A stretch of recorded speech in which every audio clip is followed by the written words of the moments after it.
Dragi prijatelji,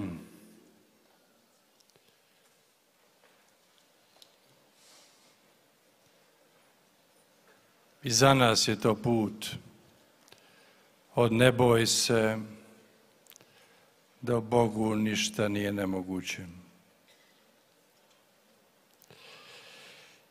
Marija, žena svjetla, majka milosti, izvor blagosti, kraljica mira, Gospa, kako to nježno zvuči, kako dobro je to imati majku. Mi slavimo njezin dolazak u rođenju i njezin odlazak u uznesenju. Mi slavimo njene pohode i njene žalosti, njeno ime i njene odluke. Mi slavimo njene subote i njene mjesece. Mi zajedno s njom razumijemo da je s Bogom sve moguće. Njen život počinje jednim susretom koji je promijenio i njen život i naš svijet, vjerujem i nas ovdje večeras. O kako susreti mijenjaju. Taj njen susret počima riječima anđela: ne boj se, našla si milost. Ne bojati se znači vjerovati. O kako to ugodno zvuči kada onaj koji ima moć, jedini koji ima moć, kaže ne boj se. Čak i u vremenima kada nam ništa nije jasno, čak i tada Božje zagonetke pružaju nam više mira nego ljudska rješenja. Da, i Božje zagonetke pružaju nam više mira nego ljudska rješenja. Marija nam tako već od početka nudi život bez straha. Kako ključno je to u životu čovjeka. Ne bojati se čak i kada je paradoks patnje veći od svega.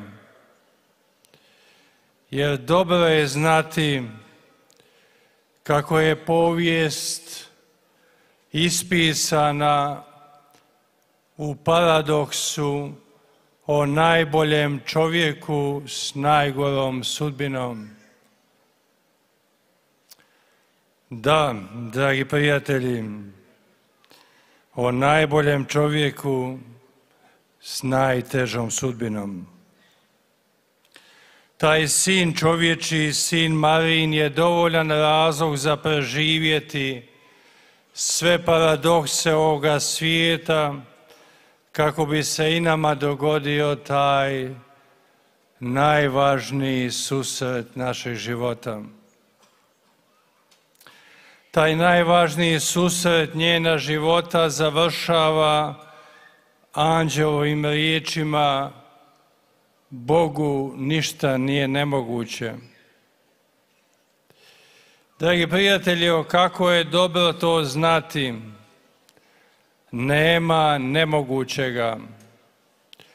Ako onaj koji je izbrojio sva zrna pijeska na svim obalama zemlje, ako je postavio sve zvijezde i najveću svjetiljku na nebu, ako je sakrio veličanstveno u malo svemiru atom, ako je sakrio čovjeka u embriji, vječnost u trenutak, ljubav u srce, sebe samoga u nas, ako je upisao tragove u sve inteligentno, te nam u inteligentnosti stvorenoga govori da ono što je pametno u svom začetku mora imati veliki smisao u svom završetku. Da, ako postoji svijet oku nevidljiv, uhu nečujan, rukama nedohvatljiv, ako postoji svijet gdje slomljene posude postaju cijele, ako se mogućemu ništa nije nemoguće, zašto bi onda bilo nemoguće nama vjerovati da je sve moguće? Zašto bi dakle bilo nemoguće vjerovati da je sve moguće?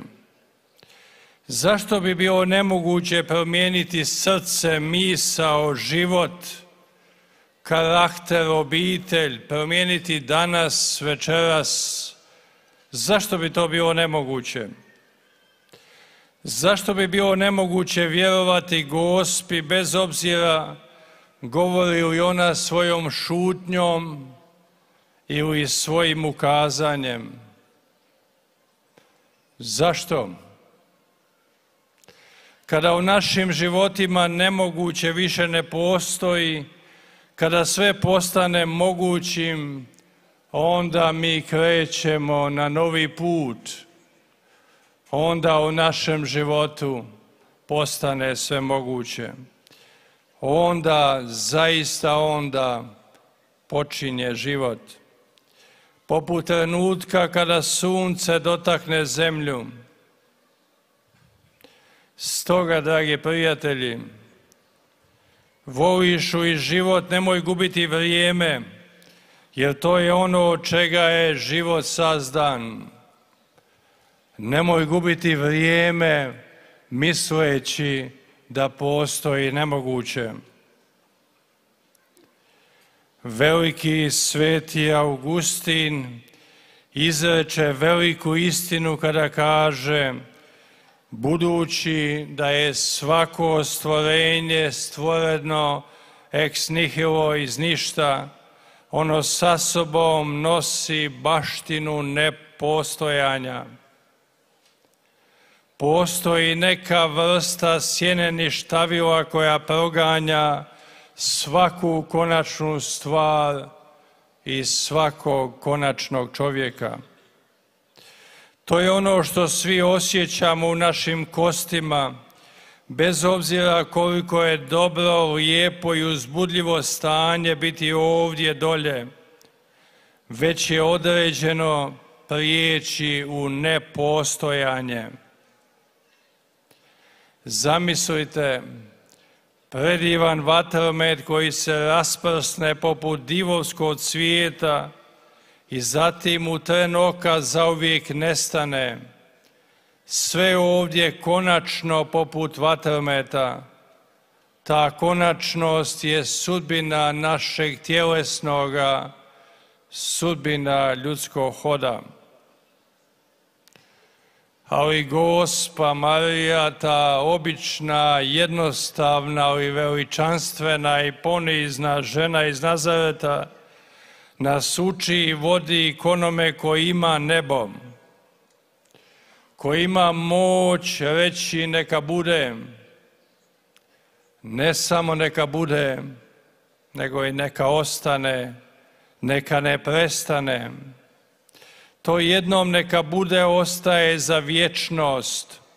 Jednom kada to dobro vidimo možemo naučiti voljeti stvari ovoga svijeta bez vezivanja za njih.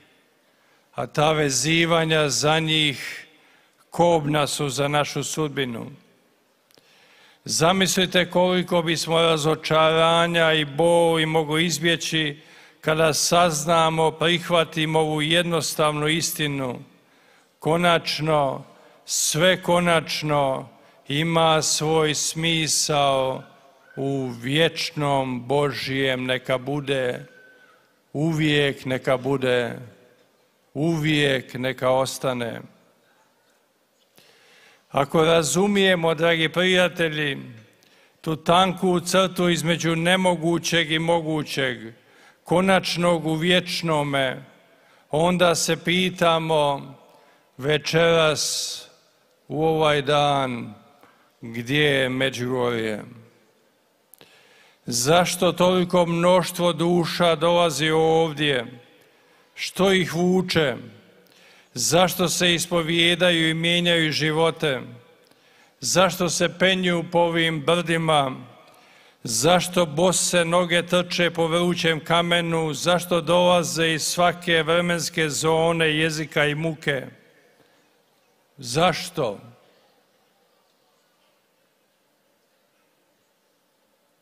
Da, zašto?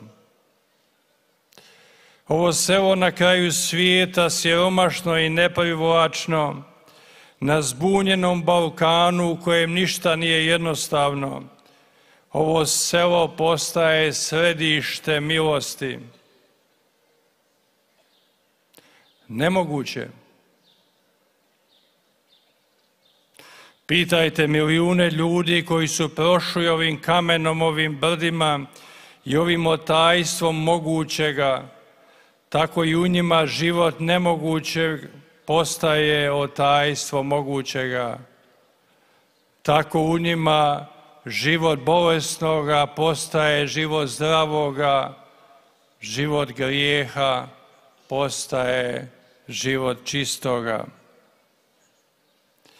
Marija je tiha i snažna, blaga i jaka, nježna i uvijek mater, uvijek majka i stalno nam šapće o ljubavi. Šapati, dragi prijatelji, su mistika sve ljubavi. Majka malenom djetetu svoje ljubavi šapće najljepše što u njoj postoji. Kada ispovijedamo svoje grijehe, ne vičemo, nego šapćemo. Taj šapat je znak i ljubavi i iskrenosti.